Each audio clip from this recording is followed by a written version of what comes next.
माँ जी, घर में शादी है, मेहमान आने शुरू हो गए हैं और कल रात से मन्नू का बुखार उतर नहीं रहा। ऐसे में मैं उसे देखूं या रसोई, कुछ समझ में नहीं आ रहा है। सुचिता की घबराहट से लता जी बिल्कुल भी विचलित नहीं हुई। तू परेशान ना हो सुची, दोनों भाइयों से स्नेह रखने वाली इनकी मुंह बोली बहन है ना, वही छोटे की शादी संभालेगी। सुचिता समझ नहीं पाई तो कौतूहल बस पूछ बैठी, कौन माँ जी? क्या मैं जानती हूँ उन्हें? हाँ हाँ, निम्मो को कौन नहीं जानता, तू भी पहचानती है उसे। अच्छा हाँ, भाई दूज पर आई तो थी, मगर वह तो ससुराल में होंगी ना। नहीं री, पिछले दिनों जब तू मायके में थी तभी उसके साथ एक बड़ा हादसा हो गया। खैर फुर्सत से बताऊंगी, अभी जाकर मेरे पोते को संभाल।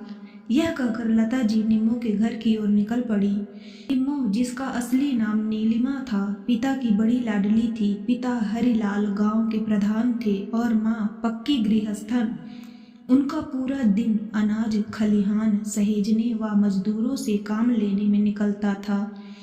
तीन बड़े भाइयों की इकलौती बहन उम्र में सबसे छोटी थी, जिसमें सबकी जान बसती थी। बड़े भाइयों और निम्मो की उम्र में बहुत फासला था। दरअसल पिता अधेड़ हो चले थे, मगर बेटियों के शौक कारण ही उन्होंने पत्नी को एक बार फिर प्रसूति गृह का मार्ग दिखाया। निम्मो का जन्म ईश्वर की असीम अनुकंपा लगी। घर गृहस्थी से ऊब चुके दंपति के घर आंगन में बेटी का खिलखिलाना जैसे किसी गरीब को दिवाली पर बोनस मिलने जैसा था। बिटिया को पूरे समय अपनी नजरों के सामने रखते, खूब लाड जताते धीरे धीरे निम्मो बड़ी होने लगी।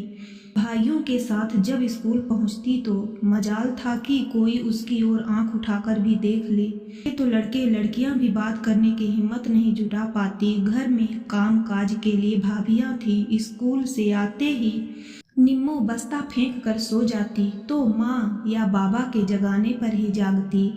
इस तरह वह अल्हड़ किशोरी पहले हाई स्कूल फिर इंटर पास कर गई। 90 के दशक में छोटे गांव में कॉलेज था नहीं, तो उसकी पढ़ाई लिखाई ठंडे बस्ते में चली गई।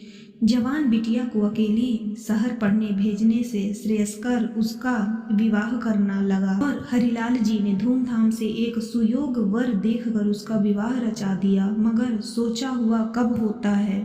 विवाह के मास दिन भी ना बीते कि सब कुछ बदल गया। बदलाव प्रकृति का नियम है, मगर ऐसे क्रूर बदलाव पर तो रूह कांप जाती है।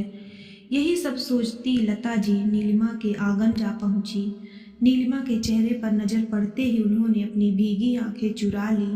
विवाह के दिन वह कितनी खुश थी। उसके सावले सलोने चेहरे पर सोने के बड़े बड़े झुमके कैसे डोल रहे थे। लाल बनारसी पहनकर जो लाली दुल्हनिया विदा हुई थी, वह आज एक पर्यटकता के रूप में अत्यंत दयनीय दिख रही थी। धुंधली आंखों में जो चेहरा नजर आया वह उस रूपसी से कितना अलग था। लता ने थोड़ी हिम्मत जुटाई और कहने लगी, निम्मो, मेरी प्यारी निम्मो, सुन, तेरे जीतू भाई की शादी है, मेहमान आने लगे हैं, थोड़ा संभाल लेगी। भाभी का बच्चा छोटा है ना, उससे कुछ ना किया जा रहा, इसलिए तुझे यह जिम्मेदारी सौंप रही हूँ। हाँ काकी, क्यों नहीं, आजकल मेरा वक्त नहीं कटता, ऐसे भी घर में खटती ही रहती हूँ। वहाँ कम से कम आप सभी का स्नेह मिलेगा। उसकी बातों से निराशा साफ झलक रही थी, पर लता जी ने उस वक्त कुछ भी बोलना ठीक ना समझा। गांव का समाज बदलते परिवेश से अछूता थोड़े ही था। भाई तो वैसे भी अपने परिवार की फिक्र में जीते हैं। माता पिता की भी एक उम्र ढलने के बाद अपनी मजबूरियां होती हैं। निम्मो जो एक मास पहले तक दुनियादारी से अनजान थी, वह सहजा समझदार हो गई थी। जिसने कभी खुद पानी लेकर ना पिया हो, वह घर संभालना सीख गई थी। खैर अगले दिन सुबह जब निम्मो घर आई तो सबसे पहले लता जी ने सुचिता को चाय बनाने के बहाने व्यस्त किया और उसे साथ लेकर अपने कमरे में चली आई। तुझे बुरा ना लगे बेटी, इसलिए अब तक ना पूछा था। सच सच बता कि हुआ क्या था। खुशी खुशी शादी कर जो दूल्हा संग ले गया वह चंद दिनों में बदल कैसे गया। क्या बताऊं काकी, मैं तो जैसे घर में रहती थी मुझे पता नहीं लगा कि किससे बात करूं किससे नहीं। मेरे नंदोई मुझे अक्सर चिढ़ाते रहते, मुझे उनसे अपने भैया नजर आते थे। उस रोज घर में सत्यनारायण पूजा थी। पूजा की धोती लेने जब अपने कमरे में आई तो मुझे अकेली देख उन्होंने सामने से दबोच लिया। मेरी चीख ही निकल गई, मेरी आवाज़। पर जब रमेश कमरे में आए तो साथ ही ननद भी आ गई और फिर कह कर वह सुबकने लगी, बोल बच्चे क्या हुआ तेरे साथ। उसके आंसू सीने पर भार स्वरूप थे, हटाना जरूरी हो गया था। ननद चिल्ला चिल्ला कर रोने लगी तो नंदोई ने मौके पर चौका लगाया, सारा दोष मुझ पर मढ़ दिया। रमेश बड़ी बहन की इज्जत करते हैं। इससे पहले कि मैं कुछ सोच समझ पाती माजरा पूरा ही बदल चुका था। बहनोई के बहकावे में आ चुके रमेश सबके सामने उठपटांग बोलने लगे, तुमने समझाने की कोशिश नहीं की। एक तरफ बहन की जिंदगी और दूसरी ओर मैं अकेली, उनकी भी क्या गलती है। वह मुझे जानते ही कितना थे। मेरे चरित्र पर लांछन लगाकर मुझे यहाँ भेज दिया और अपने परिवार को सहेज लिया। अब आप ही बताइए कि इसमें मैं क्या कर सकती थी। अब होश आ रहा है तो आस पड़ोस को मदद कर मन लगा रही हूँ। घर वालों का इतना आसरा ही बहुत है कि रहने की दिक्कत नहीं है।